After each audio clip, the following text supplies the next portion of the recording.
ہم خبر اب تک پہنچا رہے ہیں کہ پاناما کیس میں سپریم کورٹ نے فیصلہ محفوظ کر لیا ہے اور آج اس حوالے سے جج صاحبان کا یہ بھی کہنا تھا کہ جمعرات تک سماعت مکمل کر لی جائے گی۔ دیکھنا یہ ہے کہ یہ سماعت کب ہوگا، کیونکہ سماعت مکمل ہو گئی ہے۔ سپریم کورٹ نے پاناما کیس کا فیصلہ محفوظ کر لیا ہے اور اب اس بارے میں نہیں کہا جا سکتا کہ یہ فیصلہ کب سنایا جائے گا، لیکن قوم کی نظریں جمی ہوئی ہیں سپریم کورٹ پر۔ کافی دنوں سے سماعت ہو رہی تھی، ڈیلی بیسس پر بھی سماعت ہوئی، اس کے بعد کچھ وقفہ بھی رہا اور اب یہ سماعت مکمل ہو گئی ہے۔ سپریم کورٹ نے بڑے کیس کا فیصلہ محفوظ کر لیا۔ منگل کے روز یہ اشارہ دیا گیا تھا کہ جمعرات تک یہ سماعت مکمل ہو جائے گی اور اب یہ بڑی خبر آ رہی ہے سپریم کورٹ سے کہ فیصلہ محفوظ کر لیا گیا ہے۔ اس معاملے سے متعلق ہمیں مزید اپڈیٹ کریں گے عدیل بڑائچ۔ عدیل بتائیے گا۔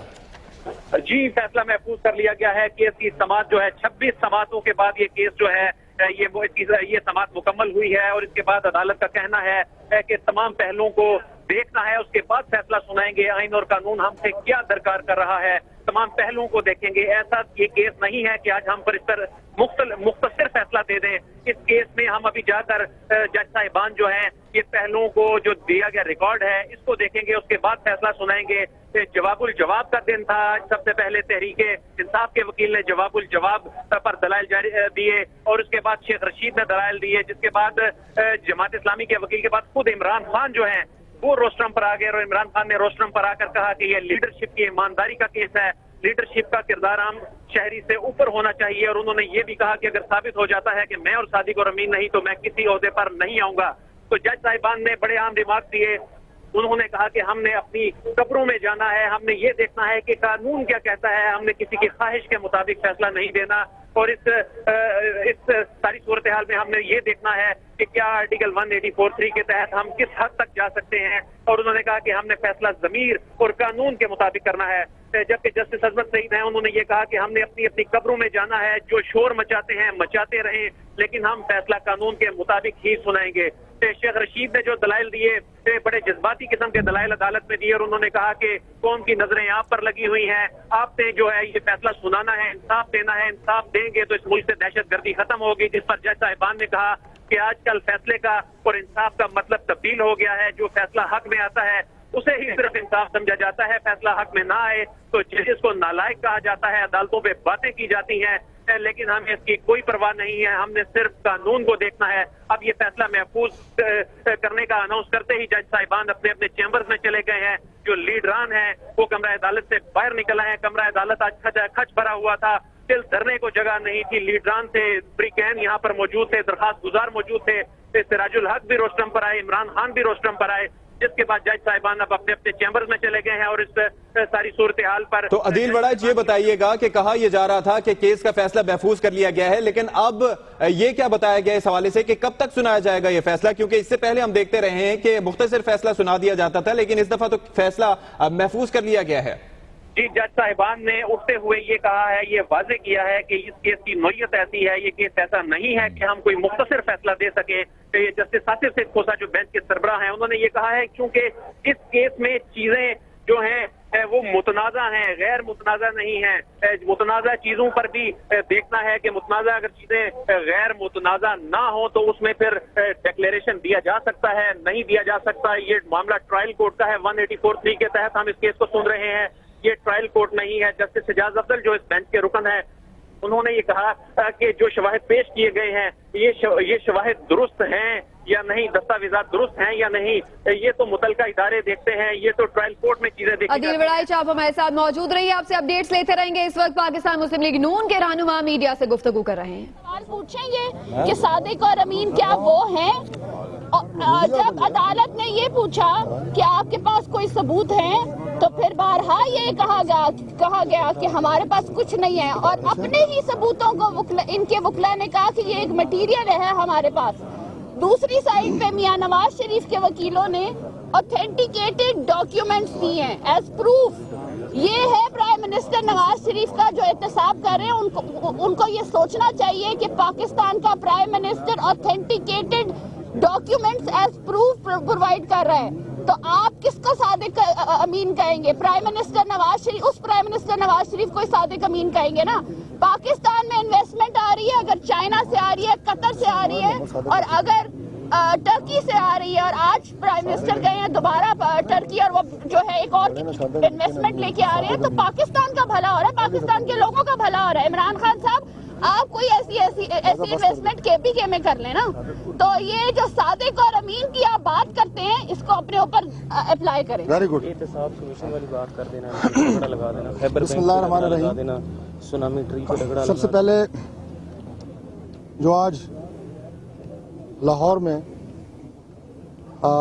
एक और बुज़दिलाना कार्रवाई अमन दुश्मनों की तरफ से हुई, डिफेंस लाहौर में जो धमाका हुआ उसमें कुछ 7 के करीब अभी तक जो इतलात हैं कीमती इंसानी जानों का नुकसान हुआ।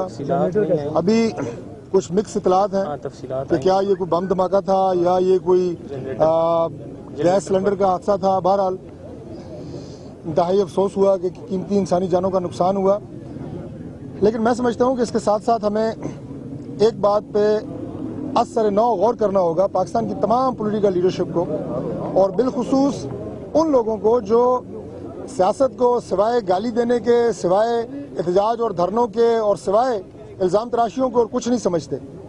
आज पाकिस्तान के अवाम का जो मसाइल हैं वो पनामा नहीं है, पाकिस्तान के अवाम के जो मसाइल हैं वो मुख्तलिफ हैं। और सबसे बड़ा मसला जो पाकिस्तान को दरपेश है वो पाकिस्तान के इस्तेहकाम और पाकिस्तान को जो सलामती को जो खतरात दरपेश है। पाकिस्तान मुस्लिम लीग नून के रहनुमा मीडिया से गुफ्तगू कर रहे हैं। ये कहा था कि शायद पनामा का हंगामा मजीद हंगामा खेजी बर्पा कर दे, क्योंकि फैसला सुनाया जा सकता था। समाअत आज मुकम्मल हो गई, लेकिन सुप्रीम कोर्ट ने फैसला महफूज कर लिया है। जज साहिबान की जानिब से ये कहा गया है कि फैसला बाद में सुनाया जाएगा, लेकिन उन्होंने ये कहा है कि हम किसी प्रेशर में नहीं है, जो शोर मचा रहे हैं मचाते रहे, हम फैसला कानून के मुताबिक ही करेंगे। जी बिल्कुल, इमरान वसीम हमारे साथ मौजूद हैं, उनसे जानते हैं कि इस वक्त सुप्रीम कोर्ट में क्या सूरत हाल है, क्या हो रहा है वहां पर, बताइएगा इमरान वसीम। जी बिल्कुल, जो पनामा केस की समाअत थी, आज 25वीं समाअत थी इस केस की, और सुप्रीम कोर्ट ने तमाम फरीकैन को सुनने के बाद आज फैसला महफूज कर लिया है और अदालत की जानिब से ये कहा गया है कि तमाम रिकॉर्ड का, तमाम पहलुओं का जायजा लेना होगा और उसके बाद फिर किसी नतीजे पर पहुंच सकते हैं। ये ऐसा मुकदमा नहीं है जिसमें मुख्तसर हुक्म जो है अदालत जारी कर सके। अदालत ने पहले तमाम जो मवाद अदालत के सामने पेश किया गया है उसका जायजा लेना है और उसके बाद ही अदालत देखेगी कि आइन और कानून को अदालत से क्या दरकार है, फिर ही कोई फैसला दिया जाएगा।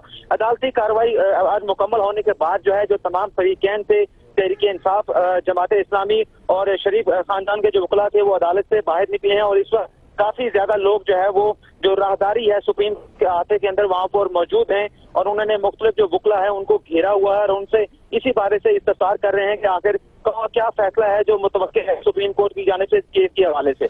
अच्छा इमरान, अगर हम इस केस की बात करें तो इसमें बहुत सारे और केसेस का हवाला आता रहा, इसमें दलाइल दिए जाते रहे, जज साहिबान की तरफ से रिमार्क्स दिए जाते रहे, फिर मीडिया टॉक्स, तो एक बड़ा ही कंफ्यूजिंग सा एक ये प्रोसेस था सारा। एक आम आदमी को इस पूरे केस को दोबारा से अगर आप दोहरा दें, दरखास्त सुप्रीम कोर्ट तक पहुंची, उसके बाद क्या कुछ होता रहा, दलाइल दिए गए, दस्तावेजात जो पेश की गई, जरा बताइएगा एक मरतबा। जी बिल्कुल, सबसे पहली दरखास्त जो सुप्रीम कोर्ट में दायर की गई थी वो सारे कसद दरखास्त गुजार हैं उनकी जानिब से थी, लेकिन सुप्रीम कोर्ट ने पनामा केस की समाअत के दौरान उनकी दरखास्त को अलग कर दिया था।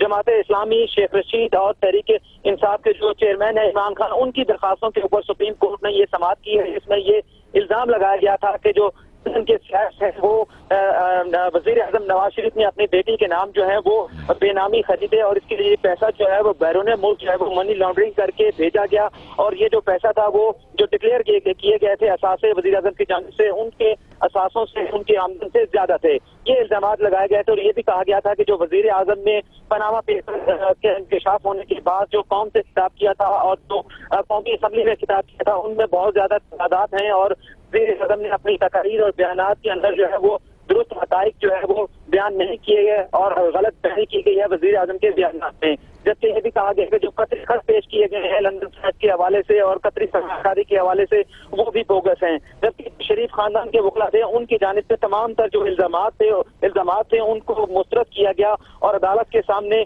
ये जो है वो आर्गूमेंट लिया गया कि अदालत 184(3) के मुकदमे के अंदर जो है किसी शख्स को नाअहल करार नहीं दे सकती, क्योंकि आर्टिकल 184(3) जो है सुप्रीम कोर्ट को फैसले का अख्तियार तो देते हैं, लेकिन ये भी तय होना जरूरी है कि आया कि इस आर्टिकल के अंदर दलाल दिए जाते रहे हैं और अब फैसला महफूज कर लिया गया है। इस बारे में मजीद भी आपसे बात करेंगे। इमरान वसीम इस वक्त से राजुल हक मीडिया से गुफ्तगू कर रहे हैं। तो वो उसी तरह खड़े थे कि हमारा दिल धड़क रहा था कि शायद बखैर व खूबी अपने पांव पर अपनी अदालत तक पहुंचे, इसलिए कि उनको उनके साथ कोई जवाब नहीं था देने के लिए। वो टस से मस नहीं हुए थे, वो देख रहे थे, तमाशा कर रहे थे। उन्होंने बहाना बनाया कि ये केस चूंकि अदालत उज़्मा में है, हम उसके बारे में कुछ नहीं कर सकते। झूठ बोलता है। हम तो अदालत उज़्मा में एज ए पिटिशनर के तौर पर उस वक्त आए थे जब हमने नेब का दरवाजा खटखटाया। ये बिहार की जिम्मेदारी थी, ये FIA की जिम्मेदारी थी, ये नेब की जिम्मेदारी थी। और मुझे अफसोस है कि हमारे ईवानों को भी, जिसमें इस वक्त हुक्मरान खानदान की अक्सरियत है कौमी असम्बली में, इतने महीने गुजरने के बाद बराए नाम भी करप्शन के खात्मे के लिए इक़दामात नहीं कर सके। इसलिए जमात इस्लामी ने कौमी असम्बली में बिल पेश किया है कि नेब की तकर्री का इख्तियार वज़ीर आज़म और अपोजिशन लीडर से लिया जाए, इसलिए कि कोई अफसर अपने मौसन के खिलाफ कार्रवाई तो क्या सोच भी नहीं कर सकते। इसलिए मैं समझता हूं कि हमारे इन इदारों पर जिन्होंने आपने इन पर खर्च किया, आपके टैक्सेस से, आपके बिल देने से, आपके पैसे से ये इदारे चलते हैं, किसने उनको ये इख्तियार दिया कि वो अवामी मुफादात की बजाय दरबारों के मुफादात के लिए काम करे, दरबारों के हुकूक के लिए काम करे, दरबारों के। जमात इस्लामी के अमीर सिराजुल हक मीडिया से गुफ्तगू कर रहे थे और 4 जनवरी को जो मामला शुरू हुआ था, 5 रुकनी लार्जर बेंच तश्कील दिया गया था, अब उसने फैसला महफूज कर लिया है और कहा है कि बाद में फैसला सुनाया जाएगा और ऐसा फैसला करेंगे जो 20 साल बाद भी याद रखा जा सके। ये कहना है जज साहिबान का।